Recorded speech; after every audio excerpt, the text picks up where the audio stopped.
안녕하세요. 오늘의 데일리 뉴스레터에 오신 것을 환영합니다. 러시아와 북한의 회담 이후 한국이 우크라이나에 무기를 지원할 가능성이 상당히 높아지고 있습니다. 최근 러시아와 북한의 군사 협력이 강화됨에 따라 한국 정부는 우크라이나에 대한 무기 지원을 적극적으로 검토하고 있는 상황인데요. 국내뿐만 아니라 해외 언론에서도 러시아와 북한의 밀작이 한국의 안보에 직접적인 위협으로 작용하기 때문이라고 밝히고 있습니다. 미국도 이러한 한국의 지원 결정을 환영하고 있는 상황인데요. 미국은 그동안 자국이 지원한 무기를 사용하여 러시아 본토를 공격하는 것을 제안해 왔으나 최근에는 우크라이나가 러시아 영토 주변 지역을 공격하는 것까지 허용했습니다. 더 나아가 러시아 본토 전역을 목표로 하는 공격도 허가하여 모스크바까지 장거리 미사일 공격이 가능해졌습니다. 특히 서방에서 지원한 공중발사 순항 미사일의 사거리가 수백 킬로미터에 이르고 우크라이나 국경에서 모스크바를 타격할 수 있는 상황이 조성되었는데요. 또한 미국은 우크라이나 방어를 위해 패트리어트 대공 방어 미사일 체계의 모든 생산량을 우선적으로 우크라이나에 집중하기로 결정했습니다. 이와 같은 맥락에서 한국이 우크라이나에 어떤 공격 무기를 지원하는 것에 대해 세계의 이목이 집중되고 있는 테요. 그중 대표적인 게 105포탄과 풍익 자주포가 주목받고 있습니다. 오늘은 북러 회담에 대응에 따른 한국의 살상 무기 지원에 대해 알아보겠습니다. 한국은 북한과 러시아 간의 군사 협력에 대응하여 그대로 독자 제재를 강화하겠다고 밝혔습니다. 관련 전문가들의 분석에 따르면 한국이 우크라이나의 무기 지원을 공식화할 경우 러시아가 북한에 대한 첨단 무기 또는 핵심 기술 지원을 강화할 가능성을 우려하고 있는데, 이는 북한의 재래식 무기 현대화를 통해 한국의 안보에 매우 심각한 영향을 미치는 것뿐만 아니라 한미 동맹에 대한 억제력을 높일 수 있는 요인으로 작용할 수 있는데요. 우리 대한민국이 북한과의 무력 충돌 시 그동안 절대적인 우위를 차지할 수 있었던 이유가 바로 국방개혁과 같은 군 현대화 사업을 지속적으로 추진했기 때문입니다. 아무리 북한이 군사적 긴장감을 조성해도 우리 국군이 절대적인 질적 우위를 점하고 있었기 때문에 북한이 양적 팽창을 주도해도 우리 군이 북한을 압도할 수 있었습니다. 하지만 러시아가 북한에게 현대화된 군 기술을 지원한다면 우리의 질적 우위는 반감될 수밖에 없는 것이 사실인 테요. 이 때문에 우리 정부가 러시아의 러북 회담에 촉각을 곤두세우고 있는 것입니다. 그렇다면 한국이 우크라이나의 살상이나 비살상 무기를 지원하기 위한 확실한 명분이 있어야 할 텐데요. 국제사회에서 타국의 명분 없는 무기 지원은 오히려 우리 대한민국에게 독이 되어 돌아올 것은 자명하기 때문입니다. 하지만 대한민국은 우크라이나에 어떤 무기를 지원하더라도 올바른 명분은 자고도 넘칩니다. 국가안보실장은 북한과 러시아 간의 포괄적인 전략적 동반자 관계 조약 체결에 대해 정부의 입장을 표명했는데요. 그는 이 조약이 북한의 군사적 중강을 도울 수 있으며 이는 유엔 안보리 결의에 위배된다고 강하게 비판했습니다. 북러의 이러한 협력은 국제사회 책임과 규범을 저버리는 행위로 한러 관계에도 부정적인 영향을 미칠 수밖에 없습니다. 이 때문에 국가안보실장은 러시아가 북한의 첨단 군사기술을 이전하지 않는 한 우크라이나에 대한 살상 무기 지원을 재검토하겠다고 밝혔는데요.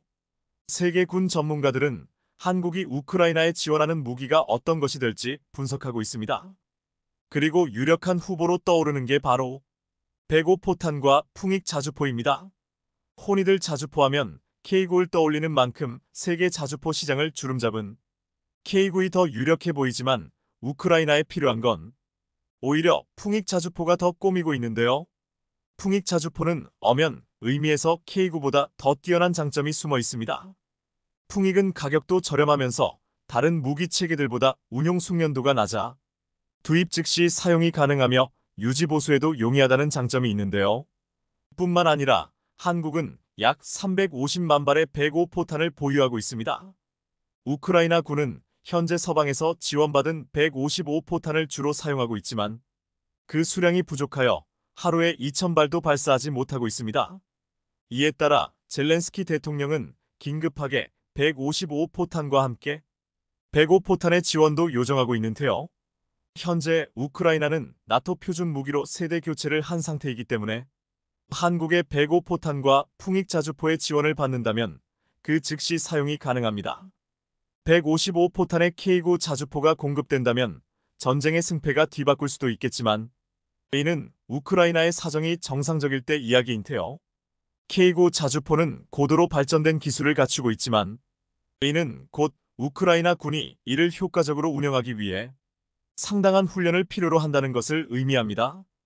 우크라이나 군은 현재 전시 상황에서 새로운 무기 체계를 도입하고 이에 맞춘 훈련을 신속히 진행하기 어려운 상황인데요. 기존에 사용하던 무기 체계와 새로운 K9 자주포의 운영 방식이 다르기 때문에 이를 충분히 숙달하기까지 시간이 필요하며 이는 전장에서 즉각적인 운용을 어렵게 만드는 요인입니다. 또한 K9 자주포는 고급 기술을 탑재한 무기 체계로서 이를 유지 보수하기 위해서는 특정 부품과 기술이 필요한 테 우크라이나는 전쟁 중인 상황에서 이러한 부품을 신속하게 공급받고 유지 보수할 수 있는 체계도 구축하기 어렵습니다. 하지만 풍익은 5톤 차량을 기반으로 했기 때문에 K9보다는 운용하기가 훨씬 수월한 테요. 한 명의 운전병과 2명에서 3명의 포병만 있다면 1에서 2주간의 교육만으로 풍익을 사용할 수 있고 운반체가 차량이기 때문에 다른 차량에서 호환되는 부품을 사용할 수 있습니다. 풍익 자주포는 105포탄을 사용하며 여러가지 현대화된 기능을 갖추고 있습니다.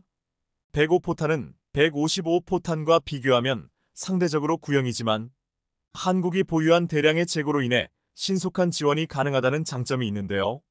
특히 이 포탄은 우크라이나 전장에서 155포탄의 공급 부족을 보완할 수 있는 유일한 대체제라고 할 수 있습니다. 풍의 자주포는 105포탄을 사용하지만 현대화된 기능을 여러가지 갖추고 있는 테요. 풍익은 5톤 트럭 차체에 105 곡사포를 탑재한 형태로 자동화된 사격 통제 장치를 갖추고 있어 신속하고 정확한 사격이 가능합니다.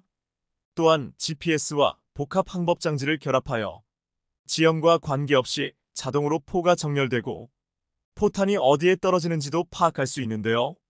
최대 사거리는 113km로 분당 최대 10발을 발사할 수 있습니다. 또 풍익 자주포의 가장 큰 장점은 기동성과 운용 효율성이 뛰어난 것인데요. 초탄 발사 준비에 1분도 걸리지 않으며 사격 후 30초 내에 이동할 수 있어 지고 빠지기가 유용합니다. 러시아의 끝없는 인적 공세에는 치고 빠지는 공격이 중요한데요. 이 때문에 급박한 우크라이나 전장 상황에 풍익이 더 효율성이 높은 것입니다. 물론 풍익을 비롯해 105포탄이 전쟁의 숭패를 결정하지는 못하겠지만 우크라이나 입장에선 가뭄의 단비가 될 것입니다. 또한 러시아로서는 적진에게 강력한 지원군이 도착했다고 슬로바키아가 전차 104대 구입을 공식화하면서 현대로템의 K2 전차와 독일 레오파드 EA7, 미국 에밀-A2 에이브람스 3파전이 예고되고 있습니다. 세 개의 전차가 지금 전 세계에서 최고의 전차로 인정받으며 가장 잘 팔리는 전차인데 슬로바키아는 오래전부터 K2 전차를 눈여겨보며 한국과 협의를 진행해온 것으로 알려져 있습니다. 군사 전문가들은 슬로바키아에서 K2 전차와 레오파드, 에이브람스가 시험평가를 받는다면 놀라운 장면이 연출될 것이라고 말하고 있습니다. 슬로바키아는 산악 지형으로 유명하며 카르파티 아산맥이 국가 북부 대부분을 가로지르고 있습니다. 한국이 산지가 70%인데 슬로바키아의 산지는 이보다 많은 80%에 달합니다. 슬로바키아의 산맥 중에는 파트라, 타트라 지역 타트리 산맥, 데파트라 산맥, 소파트라 산맥, 슬로바키아 광석 산맥, 슬로바키아 중앙 산맥 또는 베스키디 산맥이 있습니다. 이렇게 온 영토가 험악한 산지로 되어 있는 슬로바키아에서는 그 어떤 전차보다 산악 지형에서 기동하는데 탁월하다는 K2 전차가 위용을 떨칠 것이라는 말하고 있습니다. 폴란드, 우크라이나와 국경을 마주하고 있는 슬로바키아는 우크라이나 전쟁이 발발하자 폴란드가 한국과 40조 원 규모의 무기 도입을 결정하는 것을 보고 깜짝 놀랐습니다. 슬로바키아는 폴란드와 마찬가지로 우크라이나에 무기를 보내고 전력의 공백이 생겼는데 독일과 미국의 전차 등의 무기들은 빨리 도입해 배치할 수 없기에 폴란드가 찾은 해답을 주시했습니다. 이에 슬로바키아 국방부 장관은 한국을 방문해서 K2 전차와 FA-50 전투기를 살펴보고 돌아갔습니다. 뒤늦게 독일에서 중고 레오파드 EA4 15대를 받기로 하고 일부 받았으나 슬로바키아는 이를 가지고는 방어가 안 된다면서 K 전차를 도입하려 한다고 알려져 있습니다. 슬로바키아는 폴란드와 계약하자마자 1년도 채 되지 않아 도착해 실전 배치한 K 전차에 놀라고 있는데, 폴란드는 K 전차를 러시아와의 국경 지역 중에서도 가장 험악한 지형에 배치해 놓았습니다. 지난 3월에 폴란드에서 열린 드래곤 24에서 K 전차의 강력한 위력을 모두가 목격했습니다. 드래곤 24는 냉전 이후 나토 최대 규모의 훈련으로 미국, 독일, 영국, 프랑스 등 총 31개 나토 회원국 전체와 차기 회원국이었던 스웨덴의 병력까지 총 9만 명이 참가했습니다. 여기에 500개에 달하는 서방의 무기가 참여했는데, 전차도 K 전차를 비롯해 레오파드와 에이브람스 등 서방 각국에 내놓으라 하는 전차들이 모두 참여했습니다. 이 훈련의 중심에 선 폴란드군은 훈련에 참가시키기 위해 최정예 기갑 무기들을 이동시켰는데, 이동 중에 K 전차에 그려진 흑표 마크가 뚜렷이 보였습니다. 러시아의 위협에 대항하고자 한국에서 긴급 도입한 K 흑표 전차가 급히 훈련장으로 옮겨졌는데, 이 영상을 보면 전쟁터에 K 전차는 급히 공수되는 핵심 전력으로 보였습니다. 그런데 한 영상에서 수송기를 비롯해 미사일 발사기, 곡사포, 박격포 등 모든 무기들이 옮겨졌는데, 이상하게도 K 전차는 보이지 않았습니다. 일시간 후 K 전차는 방향이 다른 곳에서 목격되었는데, 산악 지형의 숲속에서 기동하는 영상이 올라왔습니다. 험한 지형에 강하고 가볍고 힘이 좋은 K 전차는 폴란드 최전선에 배치된 핵심 전력인데, 이번 훈련에서도 산지나 숲속에 배치되어 러시아의 위협에 대응하는 훈련을 하고 있었습니다. 그런데 각국의 전차들과 함께 평지에서 사격 훈련을 함께하고 경사로를 향해 올라가는 훈련에서 K 전차는 현격한 차이를 보여주었습니다. K 전차는 서방의 전차보다 가벼운 55톤에 불과한데 1500마력의 엔진을 장착해 험준한 산악 지형에서 놀라운 기동성을 발휘했습니다. 험지 코스에서 에밀 에이브람스 전차, 르클레르, 챌린저, 레오파드 이 전차가 모두 올라오지 못했는데, K 전차만 이 코스를 올라오면서 통과했습니다. 이 광경은 굉장한 사건으로 여겨졌는데, 훈련에 참가한 32개국의 군사 관계자들을 놀라게 했다고 했습니다.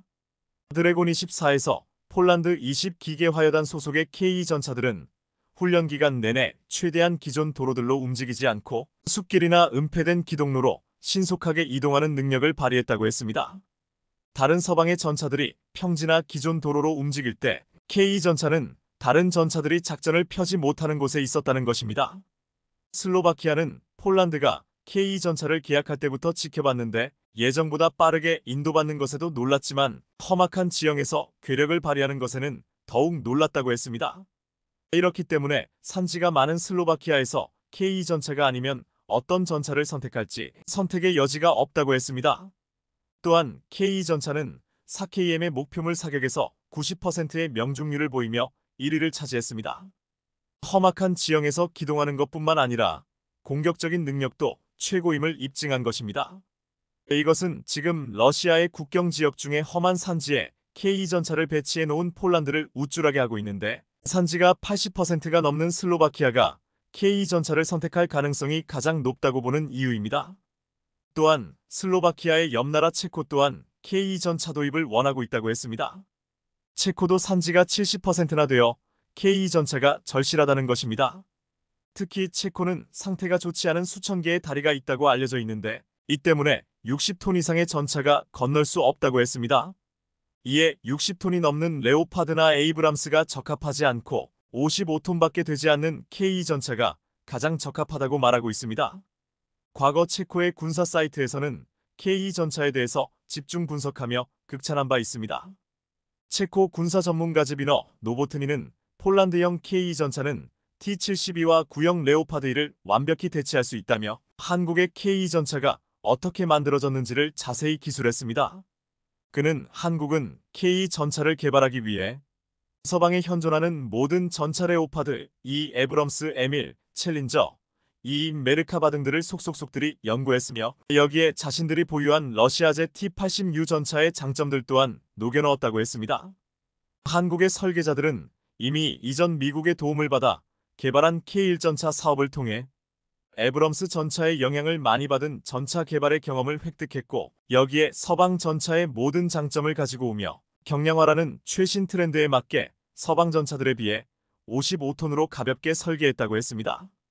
그러면서 체코군이 그동안 어떤 선택도 할 수 없이 독일 전차를 도입해야만 했지만 앞으로 K2 전차를 도입한다면 최고의 선택이 될 것이라고 단언했습니다. 체코의 유명한 군사 잡지 아미웹은 지난해 12월 K2 전차 대 레오파드, 독일 레오파드가 시장에서 자기 자리를 지킬 수 있을까요? 라는 제목으로 K2 전차와 레오파드를 비교 분석한 기사를 게재했습니다. 여기서 먼저 노르웨이 테스트에서 영하의 온도와 산악 환경에서 전투 능력이 K2 전차가 레오파드보다 월등하다는 것을 이미 입증했다고 말했습니다. 그러면서 K2는 남북 접경 지역 산악 지형에서 전투 작전을 수행할 수 있도록 설계됐다며 K2 전차는 산악 지형에서의 전투에 중점을 두고 있기 때문에 동적 수압식 서스펜션이 장착되어 있어 탱크가 웅크리고 장애물 뒤에 숨을 수 있고 높이를 높일 수 있어 다른 탱크보다 더 높은 엄폐물에서 사격할 수 있습니다고 설명했습니다. 또한 모든 측면으로 기울어지기 때문에 전차는 앞으로 기울어져 주포 내림각이 최대 16도까지 증가하여 훨씬 아래에 있는 목표물을 파괴하거나 언덕 너머로 발사할 가능성이 높아진다고 했습니다. 예까지 들었는데 K2 전차는 뒤로 몸을 기울여 총 높이를 높일 수도 있고 다른 탱크가 공격하지 않는 언덕에 있는 적을 공격할 수도 있다고 했습니다. K2 전차는 평지 전투에서도 뛰어난 기동성과 정확성으로 탁월한 공격 능력을 갖추고 있고 험악한 산악 지형에서는 K2 전차를 따라올 전차가 없다는 것을 모두가 인정하고 있습니다. K2 전차와 레오파드 전차는 지금 유럽에서 가장 비교되며 서로 최고라는 논쟁이 벌어지고 있는 전차인데 K2는 노르웨이군의 평가에서 레오파드를 압도했다. 러시아 탱크 승무원은 K 탱크를 향해 바지에 오줌을 쌀 것입니다.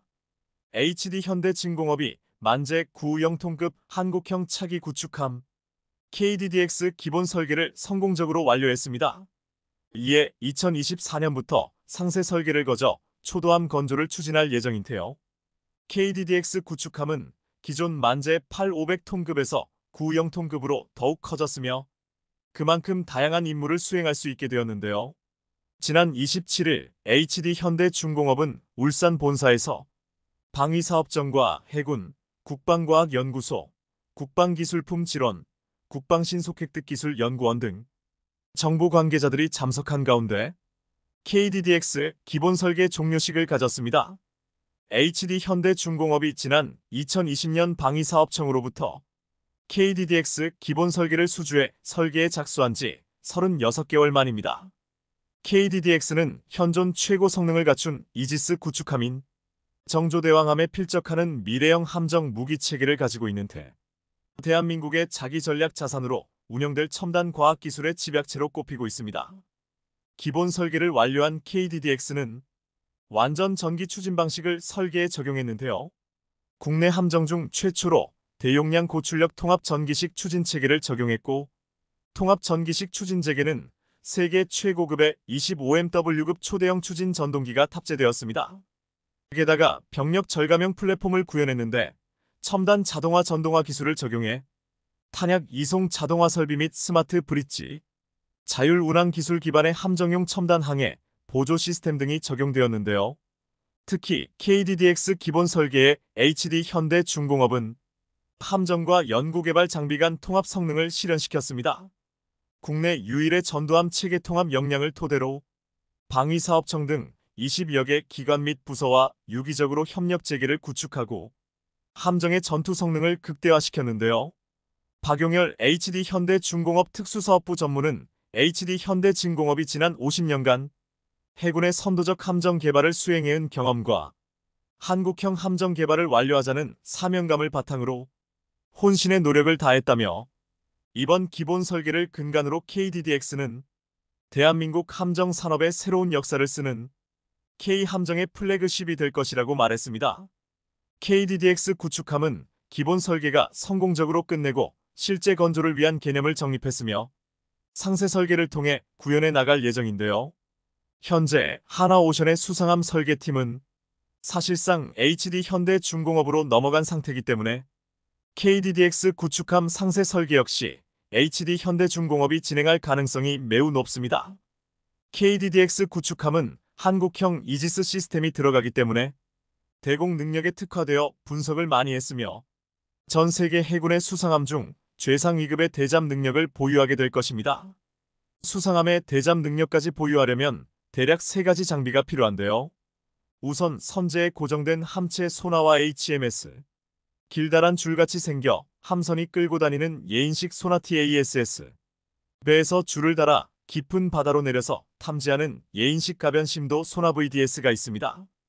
이 중 가장 깊이 탐지되고 함정에서 가장 많은 공간을 차지하는 것은 예인식 가변 심도 소나인데요. 현재 예인식 소나와 예인식 가변 심도 소나를 탑재하는 함정은 정조대왕급 구축함과 KDDX 구축함 두 종류밖에 없는 테 아쉽게 세종대왕급은 후방 예인식 가변 심도 소나를 장착할 공간을 확보하지 못해 달지 못하고 있습니다. KDDX 구축함이 건조가 모두 완료된다 하더라도 한국 해군에선 구적의 함정만이 예인식 가변심도 소나를 장착한 함정을 보유하게 됩니다. 서해는 바다가 얕아서 기존 음탐기 체계로도 문제가 없으며 남해 역시 기존 함수 소나와 신소재로 개발한 다기능 선배열 예인 소나면 만족스러운데요. 문제는 수심이 깊고 한류와 난류가 교차하는 동해입니다. 연안 함대의 주력인 호위함들이 다기능 선배열 예인 소나만 끌고 다니는 것도 절대 쉬운 일이 아닌데요. 동해의 환경상 기존 한국 해군이 보유한 수상함용 소나로는 200m 이하 수심에 있는 잠수함을 찾기가 어렵습니다. 이때 필요한 것이 선체 고정식 대형 저주파 소나와 예인식 가변심도 소나인데 두 체계는 무게만 30톤이 넘습니다. 다기능 선배열 예인 소나는 구조적 특성상 바다 깊이 내려보내지 못하는데요. 그렇기에 정조대왕함 건조시 선제 고정식 대형 저주파 소나를 탑재하기 위해 현대진공업에서 도크를 새로 만들어야 했습니다. 서방권에서는 예인식 가변심도 소나를 통합하려면 영국과 프랑스가 함께 개발한 탈레스제 CAPTAS를 사용해야 하며 고성능 버전의 경우 무게만 34톤인데요. 고정식 대형 저조파 함수 소나와 가변심도 소나를 같이 통합한 함정은 정조대왕함이 유일합니다. 미 해군의 스텔스 구축함인 주말트급도 가변심도 소나를 통합하지 않았으며 장비를 통합하려면 배수량이 최소 6영톤 후반은 넘어야 하고 선제 후미에 상당한 공간을 배정해야 하는데요. 배수량 7영톤급인 미 해군의 차세대 이지스 컨스텔레이션급 호위함이 서방권에서는 예인식 가변심도 소나를 통합하려면 영국과 프랑스가 함께 개발한 탈레스제 CAPTAS를 사용해야 하며 고성능 버전의 경우 무게만 34톤인데요. 고정식 대형 저조파 함수 소나와 가변심도 소나를 같이 통합한 함정은 정조대왕함이 유일합니다. 미 해군의 스텔스 구축함인 주말트급도 가변심도 소나를 통합하지 않았으며 장비를 통합하려면 배수량이 최소 6영톤 후반은 넘어야 하고 선제 후미에 상당한 공간을 배정해야 하는데요. 배수량 7영톤급인 미 해군의 차세대 이지스 컨스텔레이션급 호위함이 가변심도 소나를 통합할 수 있는 기본 배수량이라 보시면 됩니다. 미 해군의 알레이버급 구축함도 예인식 가변심도 소나를 통합하지 못했기 때문에 컨스텔레이션급을 새로 만들어 배치하고 있으며 알레이버급에 장착하려면 함정을 재설계해야 되는데요. 그래서 한국 해군이 보유하거나 미래에 보유할 함선 중 동해에서 제대로 된 대잠전이 가능한 함선은 새로 배치될 정조대왕함이나 개발 단계부터 정조대왕함과 동일한 대참 장비를 갖추게 KDDX 구축함밖에 없습니다. 그래서 현재로선 한국 해군의 수상함 중 동해에서 제대로 탐지할 수 있는 함선은 아직 없는데요. 그렇게 이런 문제를 해결하기 위해 성능을 60%로 줄이는 대신 중량과 최적을 절반으로 줄인 CAPTAS-1을 만들었습니다. 이걸 우리 LIGBX1이 라이센스가 아닌 더 소형화로 설계되어 새롭게 만들고 있으며 2영톤급 이상 함정에 장착이 가능할 정도로 작아졌는데요. 그래서 필리핀에선 호세리자맘에 VLS 시스템이 없는데도 불구하고 건조시 예인식 가변심도 소나 시스템 공간을 확보해 건조했으며 울산급 배치 3도 통합 가능하도록 설계에 반영했습니다. 아무리 정조대왕함과 KDDX 구축함이 대잠 성능이 좋아도 동해 해상분계선에 바짝 붙여 운영하기는 어렵기 때문인데요. 그렇게 동해에서 작전을 펼치기 위해 부담이 없는 것이 울산급 호위함입니다. 울산급 배치 3는 16셀의 VLS 시스템만을 장착했기 때문에 다목적 작전 수행 능력에서는 매우 제한적인데요. 울산급 배치 3에도 예인식 가변심도 소나를 운영할 예정이지만 톤수를 풀 때 울산급 배치 4는 배수량 1,000톤을 늘려 대잠 능력과 대공 능력을 확대시켜 다목적 작전 능력을 향상시키는 것이 필요합니다. 과거 80년대와 90년대 전 세계 반도체 산업의 중심이었던 일본이 대만 TSMC와 손을 잡고 매우 빠르게 반도체 부활의 속도전을 내고 있는데요. 최근 TSMC의 첫 번째 일본 내 공장인 구마모토 공장이 착공한 지 20개월 만에 공사를 마무리하고 가동을 시작했다는 소식인데요. 하지만 최근 한국의 삼성전자가 발표한 실적과 압도적인 기술력에 일본 정부의 수조원대 지원금으로 한국을 꺾으려던 대만 TSMC는 큰 낭패를 보게 생긴 상황을 자세히 알아보겠습니다. 건국 과정부터 상당히 위태로웠던 대만은 국가적 역량을 반도체에 총동원하여 전 세계 반도체 시장 중 파운드리 분야에서 압도적인 1위를 기록하고 있었는데요. 메모리 반도체에서 1위를 기록하던 한국의 삼성전자가 지난 2017년 본격적으로 파운드리 분야에 진출하면서 업계 2위로 올라섰고 대만을 추격 중인 상황입니다. 이에 불안감을 느낀 TSMC는 위험한 선택을 내릴 수밖에 없었습니다. 역사상 전례 없던 해외 공장을 일본에 짓기로 결정한 것인데요. 이는 TSMC의 창업자 모리스 창의 의견과도 상반됩니다. 모리스 창은 대만이 지정학적으로 위태로운 것을 알았으며 대만에 반도체가 없다면 경제적으로 아무것도 남지 않는 것은 물론이고 국제사회가 반도체 없는 대만을 지켜줄 이유도 명분도 없어졌기에 TSMC 경영에서 물러나는 그날까지 절대로 해외 공장은 추진해선 안 된다는 주장을 펼쳤지만 최근 몇 년 동안 글로벌 공급망 이슈를 겪으면서 미국의 압박에 못 이겨 미국의 공장을 짓기 시작했고 이제는 일본 현지 미국보다 큰 규모로 공장을 건설하고 있는 상황입니다. 그런데 문제는 일본 내 TSMC 공장이 과연 안전한가에 대한 의문이 여기저기서 터져나오고 있습니다.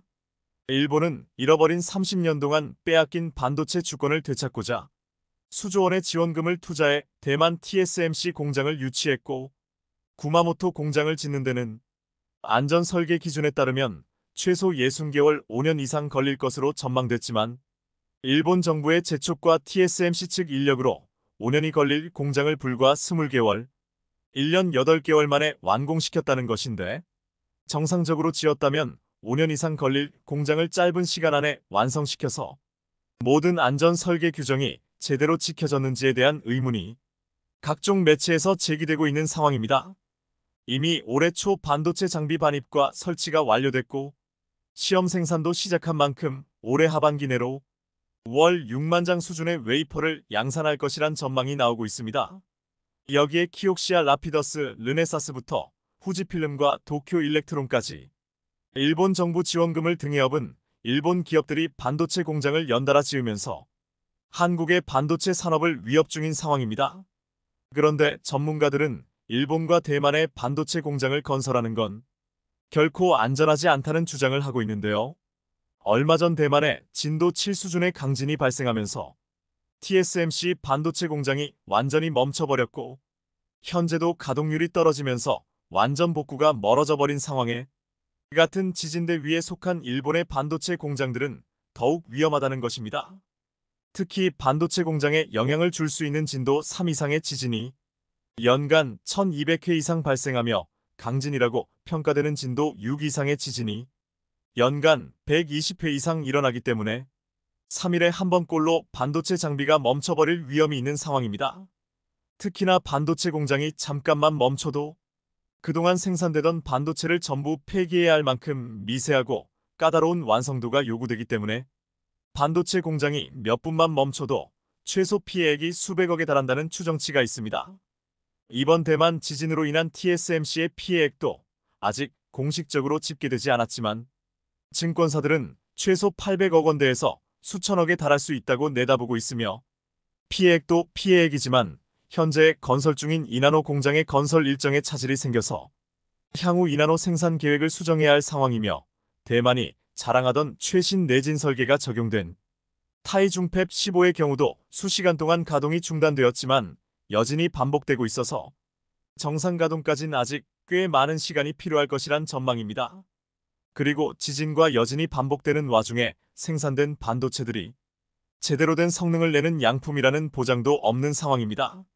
대만 내 마이크론 D램 생산 공정은 글로벌 생산량의 15% 이상을 담당하고 있는데 지진으로 인해 대량의 웨이퍼 불량이 발생하였고 공정 라인 시스템에도 정비가 필요한 결함이 확인되어 향후 2주 정도는 정상 가동이 쉽지 않을 것으로 보이는 상황입니다. 이렇게 대만 반도체 공급 라인에 문제가 계속되자 대만 내 반도체 업계에선 고객사들과의 D램 납품 가격 협상을 중단한 것으로 알려졌고 정상 가동 이후에 다시 납품가를 조정한다는 입장입니다. 이와 반대로 현재 한국의 반도체는 일복이 터진 상황입니다. 삼성전자는 20년 전부터 반도체 공장을 지을 때 세계 최고 수준의 내진 설계 기준을 잡고 건설하였으며 TSMC가 1년 8개월 만에 공장을 건설한 것과는 다르게 세계 최고의 건설 기술력을 보유하고도 5년의 공사 기간을 거쳐서 반도체 생산 라인을 건설 중이며 여기엔 세계 최고 수준의 내진 설계가 적용되어 있고 이번에 대만에서 발생한 강진인 진도 7 수준은 가분이 버틸 수 있는 기술이 적용되어 있는 것으로 알려져 있습니다. 급하고 빠르게 끝낸 TSMC의 공장에는 이런 수준 높은 내진 설계 기술력이 적용되었다기보단 정부의 안전 점검을 통과하기 위한 수준이 1차원적인 내진 설계가 적용되었을 것이란 전망입니다. 게다가 삼성전자의 이번 2024년 1분기 단 3개월 동안의 매출은 71조 원을 기록했으며 영업이익 6조 6천억 원을 달성하며 시장 예상치를 압도적으로 웃도는 호실적을 발표했습니다. 전년 동기 대비 영업이익은 931%가 증가하는 어마어마한 실적을 기록한 것인데요. 여기에 2분기 전망치는 더 좋을 것이란 시장의 예상이 나오고 있습니다. TSMC의 가동 중단 사태로 인한 반사 이익과 더불어 언제 정상 가동이 될지 모르기에 반도체 가격 협상도 안 되고 있는 상황이라 지금은 사실상 제조사가 부르는 대로 살 수밖에 없는 생산자가 갑이 된 상황이라는 것이며 TSMC는 이 수혜를 누리지 못하는 반면 삼성은 TSMC로 인해 이런 수혜를 누리게 된 상황입니다. 여기에 미국 내 최대 고객사들은 TSMC의 지리적 지정학적 위기로 TSMC에게 주문하던 물량을 삼성으로 나누기 시작하면서 위기 관리를 시작하는 움직임을 보이고 있습니다. 특히 미국 투자의 대가로 알려진 워렌 버핏도 수개월 전에 이미 TSMC의 주식을 대부분 매각한 것으로 알려진 만큼 TSMC에게 찾아올 위기 상황이 단순한 우려가 아니라 현실이 될 것이란 전망이 우세한 상황입니다. 여기에 삼성전자의 기술력뿐만 아니라 리스크 관리도 주목받고 있습니다. 삼성은 현재 평택 지역에 세계 최대 반도체 공장을 건설 중에 있는데 다른 지역도 아니고 평택으로 선정한 이유가 있는데요. 첫 번째로 북한의 장사정포 사거리 밖에 있어서 유사시에도 무리 없이 반도체 생산이 가능하며 두 번째로 미군이 세계 최대 규모로 주둔하고 있는 지역이 평택이기 때문입니다. 평택 주한미군은 각종 전략 자산을 동원해 동북아시아 지역을 실시간으로 스캔하고 있고 평택 주한미군을 타격하려는 외부 세력이 있다면 먼저 포착하고 타격할 수 있는 능력까지 갖추고 있습니다. 여기에 각종 스텔스 전투기와 공중급유기 조기경보기부터 유사시 항모까지 입항이 가능한 평택항을 끼고 있어 미국 정부는 80년대 후반부터 주한 미군 기지의 중심을 평택으로 옮기려는 계획에 착수했고 최근 들어 완전한 이전이 이루어진 상황입니다. 여기에 우리나라 오산 공군기지까지 근처에 있어서 군사적으로 지정학적으로 상당히 안전한 지역이 평택이 될 수밖에 없고 삼성전자는 대한민국에서 가장 큰 수출을 담당하고 있기 때문에 이런 까다로운 과정을 거쳐서 공장 부지를 선정할 수밖에 없었습니다.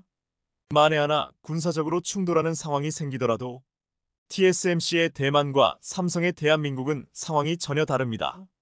중국과 대치 중인 대만과는 다르게 한국은 세계 5위 수준의 군사력을 가지고 북한으로부터 스스로를 지킬 충분한 능력이 있는 상황이고 여기에 미군까지 동원이 가능하지만 대만은 중국과 충돌 상황이 생기더라도 미국이 도와줄지 안 도와줄지조차 모르는 불안한 상황이며 반도체 기술력과 생산 능력에 갈증을 느끼고 있는 중국은 대만을 손에 넣으면 자동으로 반도체 기술력과 생산 능력까지 손에 넣게 되고 글로벌 반도체 생산량까지 원하는 대로 조절할 수 있게 되어 호시탐탐 대만을 노리고 있기에 굉장히 위험하다고 할 수 있습니다. 워렌 버핏이 TSMC 주식을 거의 다 정리한 이유도 중국과의 군사적 위기감이 크게 작용했다는 얘기가 나오고 있습니다. 한국은 세계적인 반도체 기술력을 가지고 있으면서 동시에 지진으로부터 상대적으로 안전하고 대만이나 일본처럼 지진이 난다고 해도 세계 최고 수준의 내진 설계 기술력으로 인해 생산 라인과 공정을 지킬 수 있으며 군사적으로도 안전한 상황이라는 것입니다. 여기에 증권가에서는 메모리 반도체 슈퍼사이클이 시작되었다며 삼성전자와 SK하이닉스의 반도체 실적이 크게 좋아질 것이란 전망을 내놓고 있는데요. 증권가에선 일제히 한국 반도체 업체들의 목표가를 상향하면서 이번 1분기보다 2분기가 더 좋을 수밖에 없는 합리적인 근거와 이유를 제시하고 있습니다. 여기엔 차세대 인공지능 반도체에 탑재되는 HBM이 핵심으로 작용하고 있는데요. 최근 미국 엔비디아의 CEO 젠슨 황이 삼성의 HBM 12단 실물 제품에 서명을 남기면서 기대가 크다고 언급한 상황에 한국의 SK하이닉스가 독식하던 HBM 시장 경쟁 구도가 또다시 삼성과 SK하이닉스가 될 수밖에 없다는 상황인데요. 여기에 글로벌 매체들은 한국의 반도체 경쟁자는 대만이 아니라 한국 자신이다라는 말까지 나오고 있는 상황입니다. 최근 대만의 지진과 더불어 지정학적 리스크와 여기에 일본이 대만과 손잡고 한국의 반도체를 뛰어넘으려다 오히려 위기를 맞이하게 되었지만 한국의 반도체는 세계 최고 기술력을 앞세워 최근 미국의 금리 인상이 촉발한 달러화 강세로 연일 원화 가치가 떨어지게 되면서 해외로의 자본 유출이 빠르게 이뤄지고 있습니다.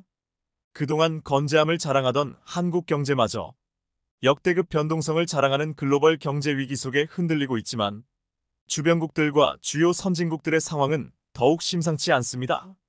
일본의 경우는 통계 작성 이후 사상 최대 무역 적자인 75조 원의 적자를 기록했으며 영국의 경우는 대규모 감세 정책을 발표하면서 영국 화폐인 파운드화의 가치가 수직 하락하는 일이 벌어졌습니다.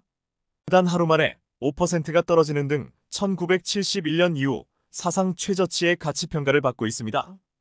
영국의 싱크탱크는 올해 안으로 자국 부채 규모가 1,900억 파운드, 우리 돈 290조를 넘기면서 재정 불안이 촉발되고 있다고 밝혔습니다. 이런 현상은 필연적으로 IMF 구제금융을 받아야 해결이 가능하다며 영국이 IMF 구제금융을 받게 되는 건 시간 문제라는 전망을 내놨습니다. 그런데 문제는 이런 전망이 유럽의 금융계 전반에서 공통적으로 나오는 분석이라는 것입니다. 네덜란드의 외환 전략실은 물론 UBS 은행의 수석 경제 분석가인 폴 도너번 역시 영국 경제의 사면초가 상황을 언급하며 지금처럼 파운드화 가치가 추락한다면 2023년엔 영국이 IMF에 손을 벌리게 된다고 내다봤습니다. 국제통화기금 IMF 역시 영국 정부에 경고를 보내고 있는데요. 금리를 공격적으로 올리고 감세안을 철폐하여 국가 재정을 건전하게 바꾸라는 것입니다. 현재 신흥국 위주로 IMF에게 빌려간 자금이 900조 원을 넘으면서 IMF의 재정이 바닥날 것이라는 위기가 나오는 만큼 IMF 측에선 구제금융을 최소화하기 위해 세계 각국에게 재정 건전성을 높이라 주문하고 있습니다. 실제로 영국은 1976년 경제위기 당시 IMF로부터 구제금융을 받는 수모를 겪었는데 지금 상황은 그 당시와 다를 바가 없다는 것입니다. 이 밖에도 독일, 프랑스 등 선진국들을 가리지 않고 줄줄이 마이너스 경제 성장을 기록하는 등 전 세계적으로 경기 불황의 그림자가 드리워지는 상황입니다. 선진국들의 경제도 아슬아슬한 상황인데 신흥국들의 현실은 더 어렵습니다. 인도는 강달러 장세에서 외환 보유고를 가장 급격히 소진한 국가이며 이렇게 가다간 5개월 내로 인도의 외환 보유고는 바닥날 것이란 전망이 나오고 있습니다. 외환 보유고가 바닥나게 되면 지난 90년대 우리가 겪었던 IMF 외환 위기를 겪게 되는데요. 그런데 아시아 지역의 최대 위험국은 중국이 될 수밖에 없는 이유가 있습니다. 세계의 기준금리 역할을 하는 미국의 금리는 매일같이 올라가고 있지만 중국은 오히려 금리를 내리고 있습니다. 먼저 중국 내 부채가 어마어마하기 때문에 금리를 함부로 올릴 수 없는 상황입니다. 미국과 금리가 역전된 중국에선 급격하게 달러가 빠져나가고 있으며 중국의 화폐인 위안화의 가치는 폭락 중입니다. 이런 정책으로 중국 내 기업들이 어려움에 처하며 무역 수지가 악화되는 등 경제에 타격을 받고 있는 상황입니다. 대표적으로 중국 내 부동산 관련한 부실 채권이 무려 3,075조 원에 달하기 때문에 금리를 올릴 수 없는 사면초가 상황에 놓였습니다. 우리나라 1년 예산이 500조 원가량 되는 것을 감안하면 중국의 3,075조 원의 부동산 부채 수준이 어마무시하다는 걸 알 수 있는데요. 그런데 이것은 빙산의 일각에 불과합니다. 해당 부채는 오직 부동산 관련한 부채이며 중국의 지방정부와 중앙정부 등 각계 부처에서 감추고 있는 확인되지 않는 부채들은 이경이 넘어갈 것으로 추산되고 있습니다. 2018년에 이미 중국 국유기업의 부채는 일경 9,400조 원을 기록했기 때문에 2022년 현재는 일경 3,000조 원을 가뿐히 넘었을 것으로 보여집니다.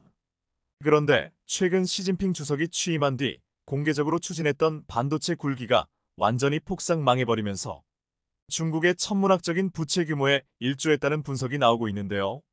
그 중에서 특히 한국의 반도체 기업과 산업이 성장했던 방식을 그대로 따라하려다 중국의 경제가 완전히 주저앉았다는 상황입니다.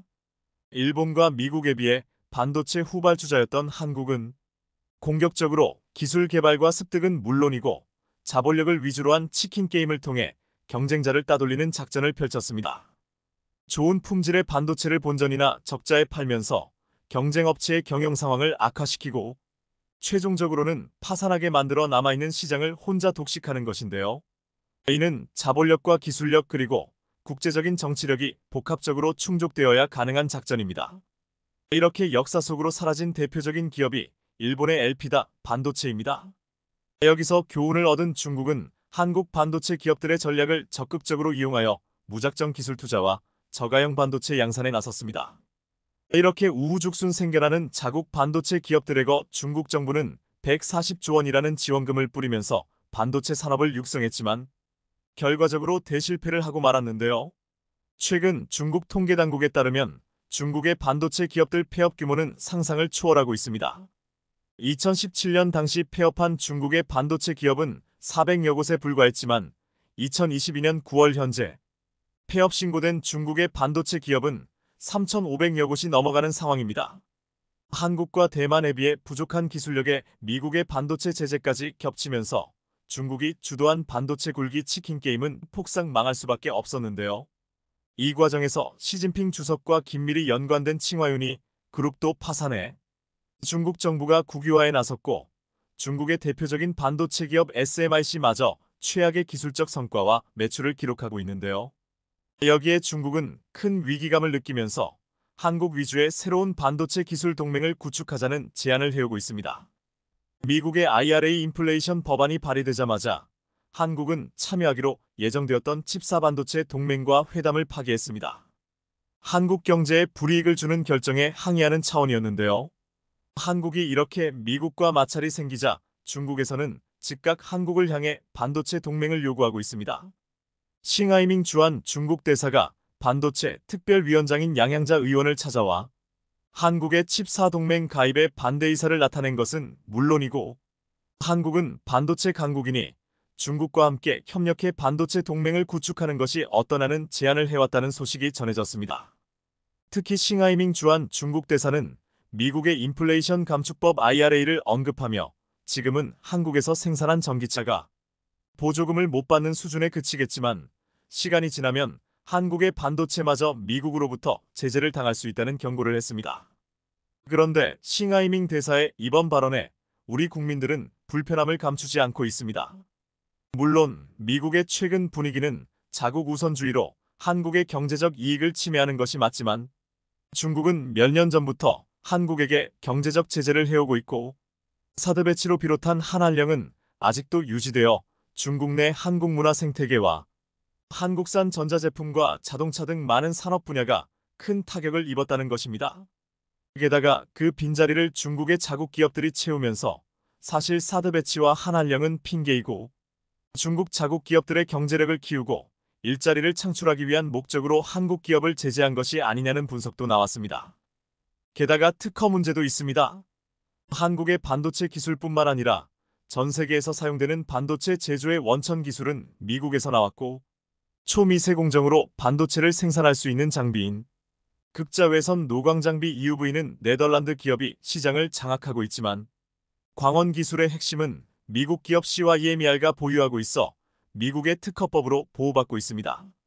그렇기에 미국의 대중국 반도체 장비 수출 금지가 근거가 있는 조치이며 효과가 확실한 것인데요. 반면 중국은 이런 원천 기술 분야에서 아무런 성과를 내지 못하고 있습니다. 중국을 대표하는 파운드리 업체인 SMIC는 최근 7나노급 반도체를 생산했다고 발표했는데요. 업계 관계자들은 SMIC의 이런 발표에 코웃음을 치고 있습니다. 7나노급 반도체를 설계할 수는 있어도 중국이 보유하고 있는 반도체 장비로는 7나노급은 커녕 10년 전 기술인 14나노 생산도 어렵다는 상황인데요. 중국의 현재 주력 반도체 공정은 28나노이며 이는 한국이 2000년대 초중반 상용화한 기술입니다. 중국의 반도체는 생산 능력은 없지만 최근 반도체 설계 능력은 빠르게 발전하고 있는 추세인데요. 그 배경엔 대만의 TSMC 출신 엔지니어들이 중국의 반도체 기업 SMIC에서 크게 활약하는 것으로 알려졌습니다. 중국과 대만은 군사 정치적으로 대립하고 있으면서도 경제적으로는 밀접한 관계에 있는데요. 특히 미국의 애플로부터 아이폰 관련 부품과 조립을 맡고 있는 대만 기업인 폭스콘은 얼마 전 8억 달러 규모의 자금을 투입해 중국 정부가 국유화한 칭화윤이 반도체 지분을 사들였습니다. 해당 지분의 가치는 1조 1,500억 원으로 중국의 반도체 산업에 큰 도움이 될 만한 금액이었는데요. 중국 측 관계자들은 대만 폭스콘의 1조 원이 넘는 투자로 중국의 칭화윤이가 생명줄을 연장했다는 소식을 내놓을 정도로 대립하는 것처럼 보이던 대만과 중국은 사실 누구보다 경제적 공동체 관계라는 것이 드러난 상황입니다. 대만 반도체의 아이콘인 TSMC마저 미중 갈등 속에서도 공격적인 중국 투자를 결정해 국제사회는 대만의 결정이 이해가 가지 않는다는 반응을 내놓고 있습니다. 중국은 연일 대만을 자국의 일부라고 주장하며 정치 군사적으로 대립하는 것은 물론 대만 측은 국제사회를 향해 중국이 무력 통일을 감행하는 경우 미국과 유럽 등 국제사회가 대만을 도와주길 바란다면서 정작 국가안보의 핵심 산업인 반도체 분야를 대규모로 중국에 투자하는 등 완전히 잘못된 결정을 내리고 있다는 상황입니다. 올해 초 대만 TSMC는 중국에 4조 원가량 추가 투자를 결정하고 나섰는데요. 한국의 전자업체와 반도체 업체들이 사실상 중국에서 발을 뺀 것과 반대되는 행보입니다. 중국 역시 한국보단 대만의 반도체를 더 선호하는 이유가 있는데요. 다름 아닌 대만을 자국의 일부로 생각하기에 지금은 아니지만 얼마 지나지 않아 중국이 대만을 공식적으로 합병한다면 대만에 지출한 것들이 고스란히 자기 것이 되어 돌아온다는 상황입니다. 반면 한국의 반도체에 지출한 것은 한국의 경쟁력을 상승시켜 나중에 중국의 경쟁자로 돌아온다는 생각으로 한국의 반도체보단 미래에 자기 것이 될 수 있는 대만의 반도체를 선호하고 있습니다. 시청해주셔서 감사합니다.